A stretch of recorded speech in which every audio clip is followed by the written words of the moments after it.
Hello, love. I'm Ashley Miley, and this is the Sacred Intimacy Temple, a podcast exploring love, sex, and relationships as a sacred spiritual path. Each episode is a remembrance of sacred intimacy, first with yourself, and then with Source, your beloved, family, and community. Come home to the temple within. Let's begin. Hello, welcome back to the Sacred Intimacy Temple podcast. And welcome back also to Coming Home to Intimacy, this binge launch series. We're very much getting towards the end. And so today, what I would love to talk to you about is pleasure and Eros. So, one reason that I have sort of gravitated towards the word intimacy is because to me, it represents the interweaving of relational and sexual sort of work, aspects, components, whatever you want to call it. It's both. I also think that many of us don't always recognize, so to name the implicit to make it explicit, I think is the way, yes. It's like, yes, there's components of like sex, for example, that it's like, there's maybe like an understanding or like a technique or something like that that's important to recognize. But really, the undertone often of what's going on sexually and like what can be interfering with our sexual pleasure and such is relational. And so intimacy weaves both of these sort of bodies of work, these kind of different ideas and concepts. They're different, but they're very interconnected. And so today, I really want to speak specifically to the sexuality component, to pleasure, to Eros. And I think first I want to start off with saying that to me, Eros is very beautiful, our sexuality is very beautiful, but it all really comes down to pleasure. And as someone who was disconnected from my sexuality, from my sexual energy for most of my life, I came back into connection with it when I was about like 27, 28, or 31 now. So very, very short period of time. And it's like such a natural part of me. So it's kind of like wild in a way where it's like, wow, I was not connected to that part of myself for most of my life. And one of the ways that I came back into my Eros, came back into my sexuality was really pleasure. And I even want to use the word pleasure to kind of expand our aperture of what Eros, of what sexuality, all of that is. So pleasure, to me, as I define it, is anything that feels good. And so that means that, yes, our sexual experiences can be pleasurable, and we love that kind of pleasure. And the way that me leaning back into this chair, how it's holding me, the softness of the back of this chair is pleasurable. Being able to like feel through my grief and like my rage and being able to express it through my body can feel pleasurable. Feeling the sun on my skin if I'm taking a walk outside is pleasurable. It's anything that feels good. And this really expands the aperture of what we think pleasure is. And it actually kind of connects us to when you've been disconnected from your sexuality, when that's challenging for you, you don't just like go straight into it. You start with pleasure in general, and you start with pleasure that's just more accessible. And we can really look at pleasure also as like just being connected to your five senses, being present with that, and like of that, what feels good. And so when we're connected to pleasure in that sort of definition, it also becomes more expansive of like pleasure is something that we can be connected to all the time. It's not just like we only experience pleasure in sex. We experience pleasure in a cup of coffee, for example. We experience pleasure in like deep belly laughter with our best friends when we're out and about on the town. And that means that we can just always be in this thread of pleasure, which actually means, one, that when we come to a sexual moment where it's like sex is on the table, we're both a yes to it, all that, we can actually be like ready for it because we're just kind of always connected to pleasure. It's not this like, oh shit, now I'm in a sex moment. Now I'm supposed to be connected to pleasure, get rid of all this stuff. Like it's not compartmentalized. It's an always.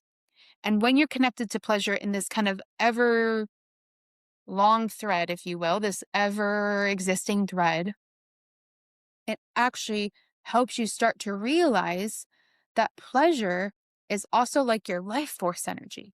It's your vitality. It's your aliveness. So it's like when you allow yourself to really enjoy how the sun feels on your skin and you receive that pleasure, there's an aliveness that comes from that. There's a vitality that's regained. When you are connected to this ever existing thread of pleasure, you have more aliveness, more vitality. And actually, in some ways, like it makes you look younger.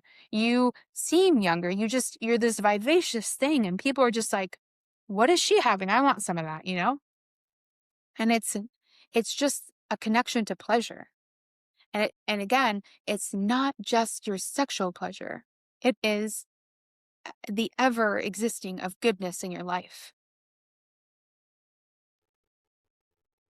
And I think for me, like I really came to this understanding because of my disconnection from my sexuality. So having gone through sexual trauma, like sex to me was the absolute scariest thing in the entire world. I mean, there's some other things too, but that definitely was like top 5. And like, that made it very hard to want to engage in it. That made it very hard to be connected to sexuality. And even in general, to some degree, because something else I'll say is like, if you want to expand your capacity for sexual pleasure, for Eros, for just like your sexual energy, one way that you can do that is actually to allow yourself to receive pleasure of all kind, which again is like anything that feels good. So it can be your senses. It can be the smell of a candle. It can be how something feels on your skin, but it's also like sensuality, like even just like touch and experiencing your life fully with your senses. So when it came to coming back to reconnect to my sexuality, to reconnect to my sexual desire, connecting to pleasure in this like more expansive definition was imperative. And even just allowing myself to receive goodness, because even something about feeling good felt bad and wrong and dangerous. And so I'll say this like as part of like kind of my journey. So obviously I went through sexual trauma. Well, maybe that's not obvious, but But in an obvious sense, that disconnected me from my body, that disconnected me from my sexuality, that made sex and relationships and all that feel very unsafe, very bad. It made goodness in general, feeling good, feel bad and wrong and dangerous. Not a cool, fun way to walk through life, may I add. But, that's what we got handed. That was the deck. So I was connecting with this guy in grad school. And at that time, I was still dissociated from no, actually, by that point, I had started to come back into my body. But it was more like I had awareness of my body, but I couldn't go really deep into my body. And I couldn't really be with my experience all the time. So at that time, I was connecting with this guy, and my sense of like attraction to him in a way was a lot more cognitive. It was a lot more intellectual. Um, and he was like a very intellectual person. We had a very like kind of intellectual connection, if you will. And there was like emotionality to it as well. But I remember there was just like a certain moment where I had the thought cross my mind. I was like, I should have sex with him. And it was a thought. It was not like a pulsating desire in my body. It was a thought. And I think that's an important distinction because at that time, because I was still very disconnected from my body, I wasn't dissociated, but I was not connected to my sexuality and was not really in my body still yet. It's like I was kind of like on the outskirts of it. I was like, oh, this must be like what sexual desire is. Cool.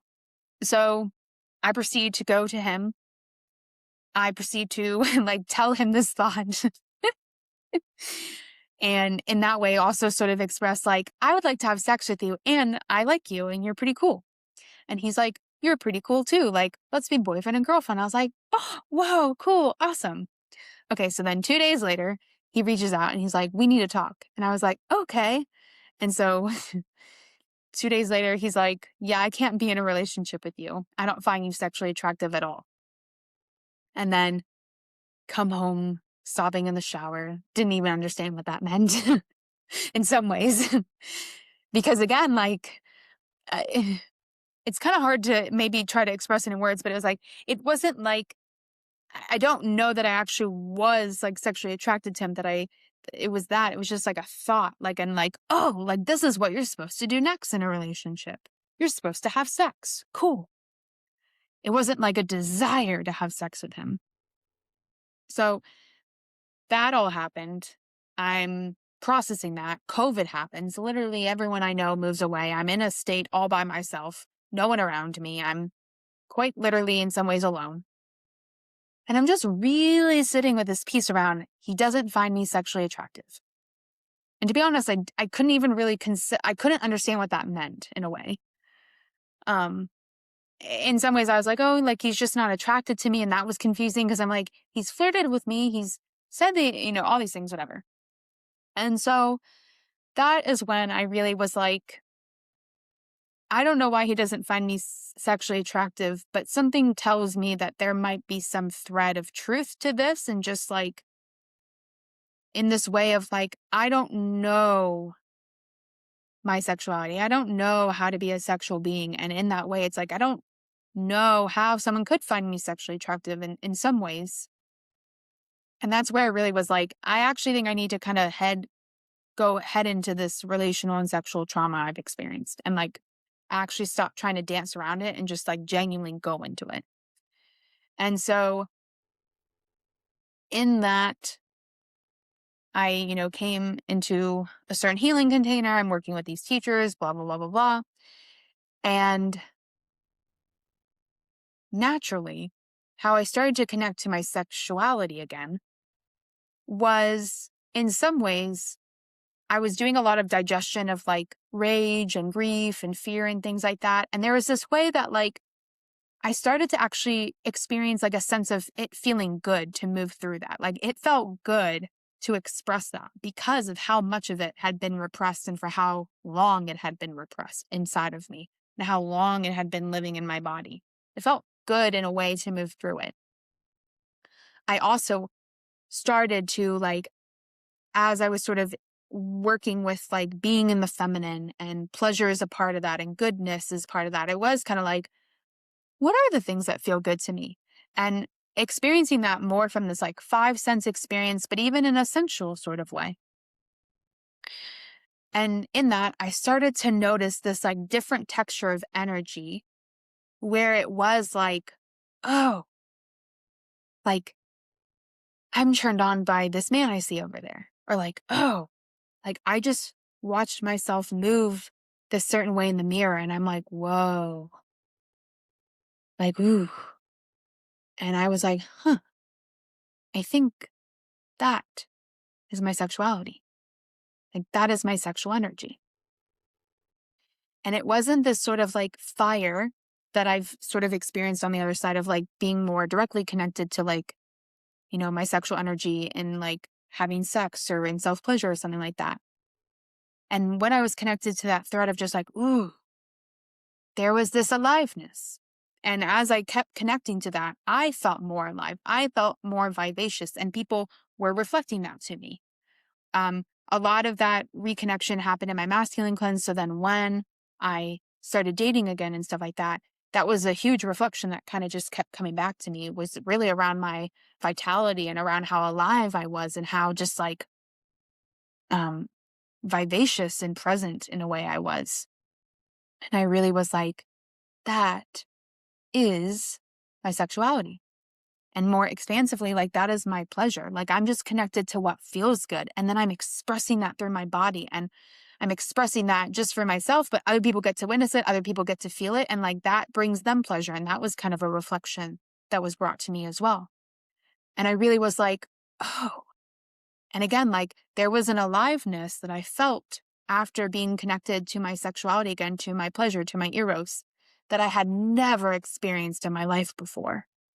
It was just kind of this like fire that's like, let's go. Like, let's like do this life instead of being so afraid of it. It was like, let's lean in. Like, what's here? Like, ah. Um, and so, but again, like to really think on that journey, it makes a lot of sense that there was much of my life I was disconnected from that felt unsafe, dangerous, all that. And so if that is still part of your experience, like I just want to validate that and say it makes so much sense. And I know what that feels like. And so when we connect to pleasure in general, and in that we start to connect deeper to eros or to our sexual energy, you know, it does bring more aliveness. It brings more yes to life. And the ways that we can, again, like keep amplifying that in a way is like through our sensuality. So after I came out of my masculine cleanse, that was really the first time that I was like, I really want to engage in self-pleasure. I want to know myself more directly in that way. But my yoni or pussy, whatever word kind of works for you, like she would not receive anything for 6 months. And so I had to get kind of creative with that and just be like, well, like I still want to be connected to this like kind of vitality, to this pleasure, to what feels good, like what would feel good. And it really came through sensuality. I did this practice. This was during grad school where it was always on Wednesday nights because I had so much time. I didn't have class or whatever on Thursdays, but I would do this like 3-hour love temple is what I called it. Most of that time, I was just like slowly exploring my body through touch. I was engaging my senses. I was like massaging my body and just like really taking the time to be with my body. And I still would have these moments of sort of like bringing invitation to my yoni pussy. And then when she was a no or however she wanted to play with that, like I would explore. But it was really in the sensuality that she started to learn that it was safe, that it was okay, that it was safe to feel good. It was okay to express that goodness, to express pleasure. And that to me is what really allowed me to open up into my actual kind of like sexuality and into my actual like sexual pleasure. And I had a greater capacity for that because of how I was engaging with pleasure in general and how I was just finding the ways to be always connected to that thread and how that was like helping me feel really alive and how that was just kind of this like endless feedback loop. And so in that way, like, I think I want to express that like pleasure, eros, like sexual energy is not just kind of this like given thing. And if you have only a little bit of it, or even if you can't really identify with what I'm speaking to, I want to let you know, like my story, I think can demonstrate like it is something that can be developed. It is a capacity that can be expanded. And we can even then, from that expanded capacity, we actually start to realize how pleasure can be a resource. So once I had decided that I wanted to enroll in this coaching certification to become a love, sex, and relationship coach, the whole first sort of trimester of that was about our own embodiment of the work. And so there was a lot of like kind of pleasure and sexuality work within those first few months. And there were sort of two experiences that I had that were really interesting. As one, like my pussy was a no to being penetrated the entire time. And it's kind of ironic because that whole first like trimester, if you will, like every single week we had so many self-pleasure practices we had to do, you know, to become certified eventually. And she was a no every single time I offered the invitation. And there was a few times that I actually kind of went against that no.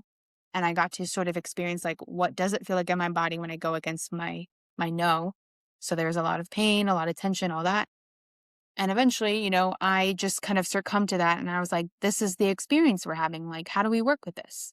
And I really got to experience again my aperture of what pleasure is, what sexuality is, to be this more energetic phenomenon where it's like I was experiencing pleasure as energy moving through my body. However, you might want to name that energy. It was just energy that was being amplified and moving through my body, knowing how to be in flow with that energy and how that was such a deep level of pleasure for me, especially if you're familiar with erotic blueprints. My top one is energetic. So I was actually able to tap more into my natural sort of sexuality, Eros pleasure by not being able to penetrate myself, by not being able to directly engage in, self pleasure and sex with myself in that way. It also, we were invited to really see how pleasure could be a resource. So, a resource to digest material like the shadow or uncomfortable big emotions. We also were invited to use pleasure as a way to have as a resource to step into new identities. So during that certification, there was a distinct sort of moment that I was going through this breakup and I was experiencing a lot of grief. And so I really took the experience of that and was like, I'm going to use my body to be with this grief, to move it through, and I'm going to bring pleasure into that experience.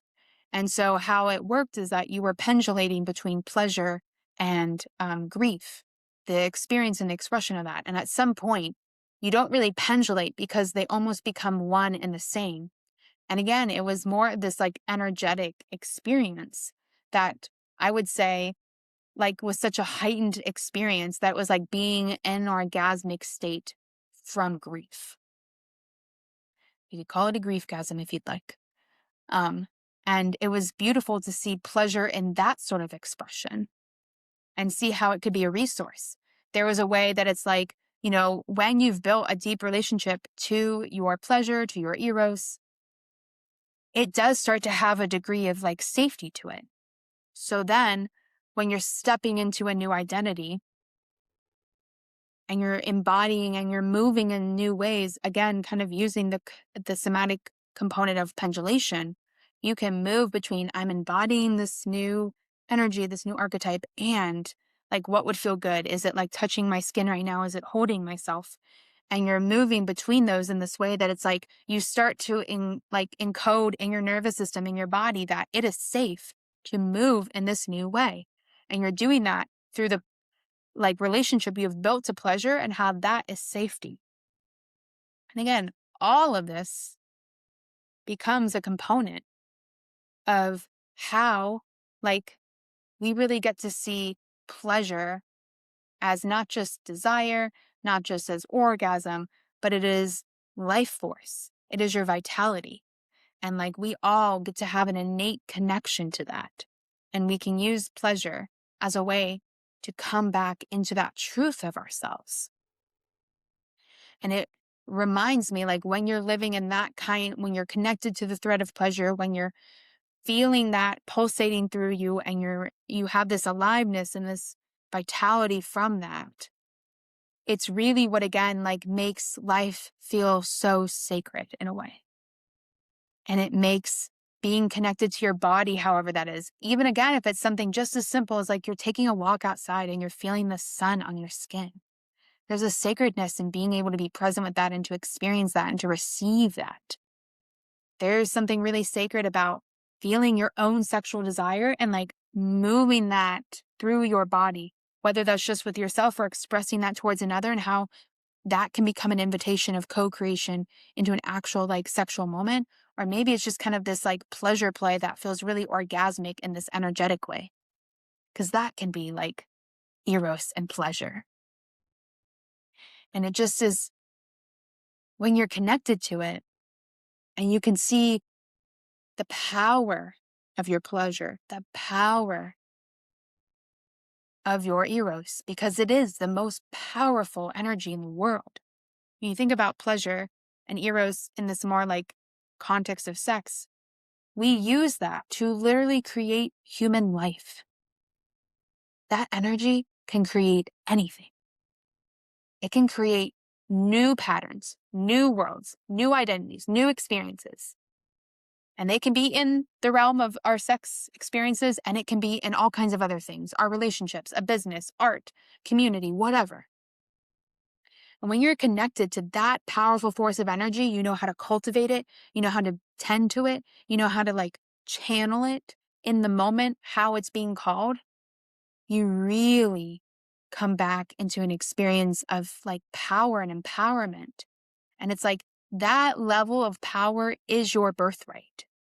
And one of the reasons that we have all been taught to like repress our sexuality and that it hides in our shadows is because people who are existing in forms of power know the power of it.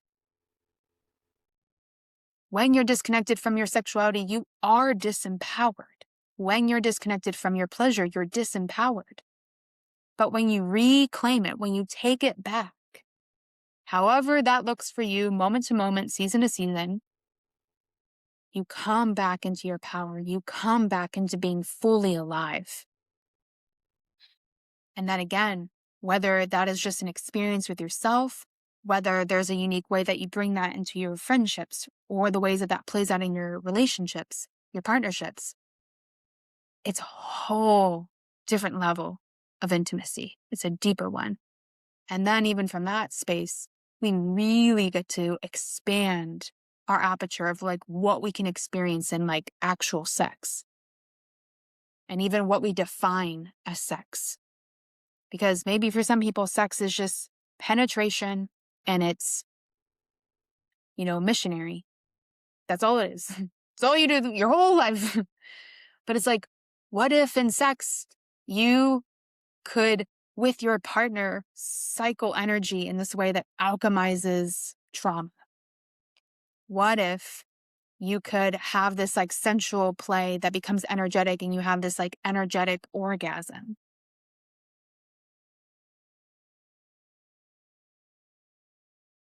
What if it's even just your capacity to be with your own pleasure, your own body, your own impulse allows you to be even more present with your partner's body? You're able to attune deeper.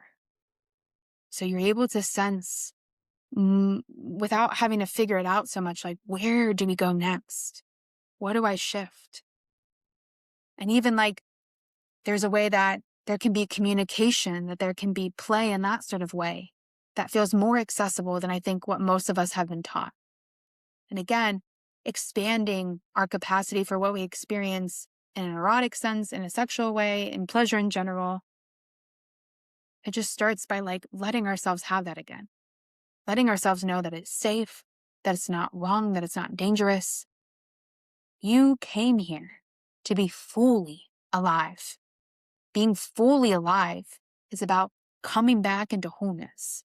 And one of the major ways that we come back into wholeness is we reclaim our pleasure, we reclaim our eros, our sexuality, because that is such a huge piece for many of us that we become disconnected from, that has gone lost and repressed in our shadow. And we get to take the darkness of how that manifests, as we can see on multiple levels in society right now. We get to reclaim that and be like, actually, this gets to be mine, not someone else's, mine.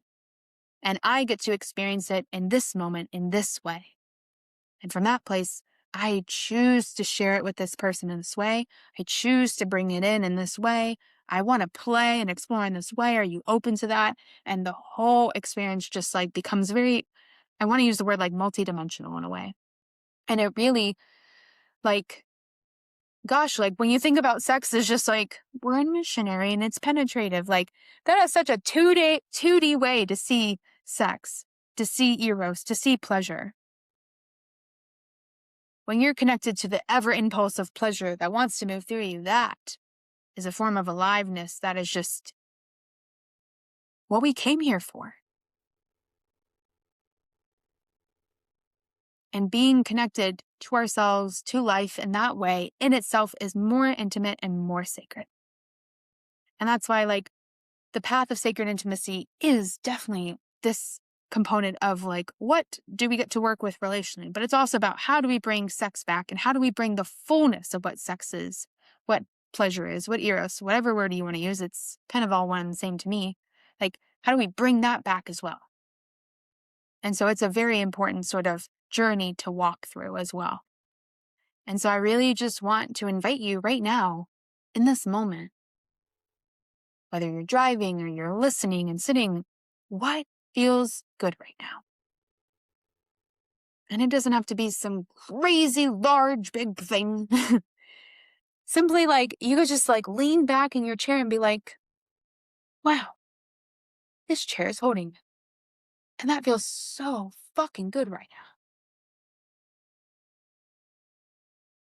And whatever that sense of goodness is, let yourself receive that, even if it's just like 1% of that goodness feeling.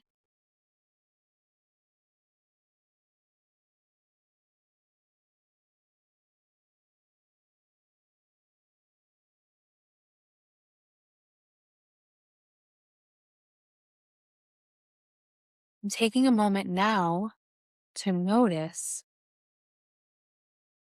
we maybe gave that like 30 seconds of attention. What feels differently now in your body, in your experience, even in your mind? I notice for me, like when I connect to the innate, what feels good in this moment, gosh, there's like such a groundingness in it that is like, it's going to be okay.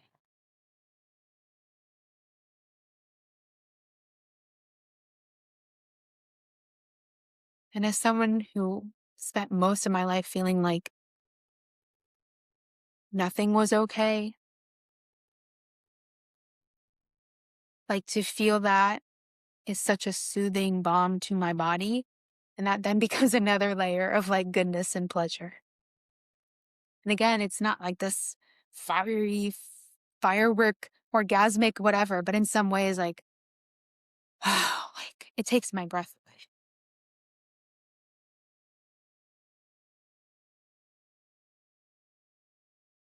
And that in itself is its own kind of like orgasmic state.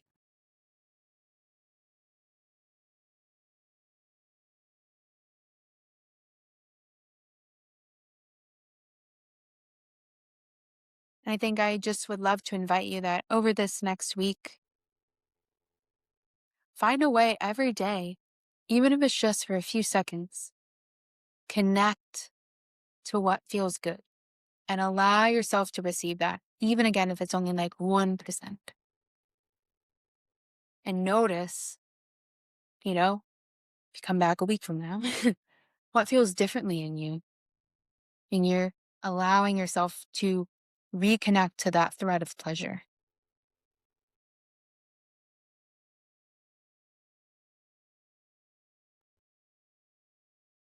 I want to thank you again for joining me for this episode, for joining me for this series. This is the second to last episode of this series. And of course, there'll be more episodes after that, but they'll be kind of more sporadic, if you will. And there'll be all kinds of different things that we dive into and explore together. But I want to say before I let you go that, this podcast, this work, this community as it is, really can grow so profoundly through word of mouth. It's really in the way of like, if something has really touched you within this series, even in just this episode, and you pass that along to somebody and you express what really touched you, that's what invites people into this space and for them to connect to it and however they're called to connect to it. And that's what allows this community, this work, this podcast, all of it to grow and to allow all of us, like one of my biggest desires is that all of us get to just feel more intimate on all levels with all things, but in some ways just feel more intimate with life and to realize how that is such a natural breathing thing and to see how we have forgotten it and to reclaim it and to reconnect to that remembrance of the innate intimacy that it is to just be alive and to be in a human body. We can all only reconnect to that as we remember that ourselves and then invite someone else in who needs that. So, if this episode or any of the other episodes has really stirred something within you, I really want to invite you to share that episode, to share what you learned with another person who's ready. And in that, that's how this temple, this community really gets to grow and build together. And that more of us are doing this work and that we all get to come back to this remembrance that is our innate truth and our innate birthright. From my heart to yours, I'm sending you so much love, and I can't wait to see you on the next episode. Ah. Thank you for walking the path with me today. If you're feeling called to go deeper, everything you need is at thesacredintimacytemple.com. Join the community there to stay connected and be the first to know about new episodes, offerings, and what's coming up inside the temple next. And if this episode moves something within you, share it with a friend who's ready. I'll see you in the next episode. Come home to the temple within.